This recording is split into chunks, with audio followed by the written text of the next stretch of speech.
নমস্কাৰ বন্ধুসকল, মই এটা ভাল খবৰ দিব বিচাৰিছোঁ। মাই লাইফষ্টাইলৰ যিটো মহা ভিংগা ৰাজ অইল, এই অইলটো ব্যৱহাৰ কৰি চিকাৰী বাংলা নাচনখালীৰ লোক এজনৰ চুলিত তালুত চুলি নাছিলে, এইটো ইউজ কৰাৰ ফলত চুলি আহিছে।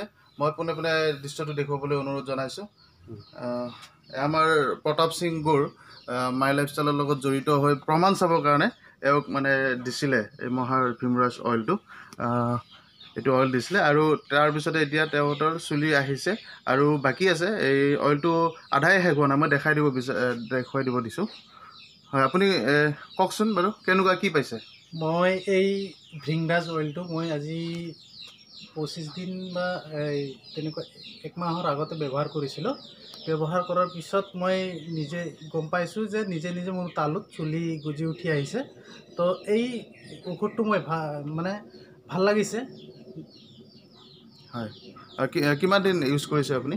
25 দিনৰ পৰা 1 মাহমান হ'ব আৰু। এইটো ক'ত নাছিলে? একদম নাছিলে নেকি? ইয়াতে নাছিলে, ইয়াতে চুলিয়ে নাছিলে। হয়, মোটামুটি এই ঔষধটো ব্যৱহাৰ কৰাৰ পিছত মোৰ তালুত চুলি আহিছে।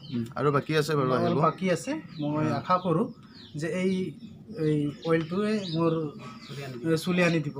এইটো আপোনাৰ আধা শেষ হৈছে মাত্ৰ ন? আধা শেষ হৈছে। হয়, আধা শেষ হৈছে।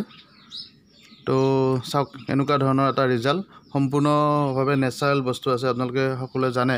তো মই এই যোনে দিছিলে তেওঁৰ ওচৰলৈ যাব বিচাৰোঁ। প্ৰতাপ সিং গুৰ আমাৰ মাজত উপস্থিত আছে। কি ক'ব আপুনি, কি কাৰণত এওঁক দিলে? হয়, নমস্কাৰ, মোৰ নাম শ্ৰী প্ৰতাপ সিং গুৰ। মই এম আই লাইফষ্টাইল মাৰ্কেটিং গ্লোবেল প্ৰাইভেট লিমিটেডত মই কাম কৰি আছোঁ এতিয়া। আৰু মই বহুকেইটা প্ৰডাক্ট লৈছিলোঁ আৰু প্ৰডাক্টেই যে কথা কয় তাৰ প্ৰমাণ মোৰ ভাইটি নিজে। এখেত মোৰ ভাইটি হয়। এখেতৰ মূৰত চুলি নাছিলে, ইয়াতে চুলি নাছিলে। তাৰপিছত মই এখেতক এটা মহা ভিংগা ৰাজ অইল দিছিলোঁ। যিটো এই তেলটো তেখেতে দৈনিক ৰাতি তেওঁ লগাইছিলে আৰু লগোৱাৰ পিছত এতিয়া তেখেতৰ এই মূৰত এতিয়া চুলি সম্পূৰ্ণ আহিছে।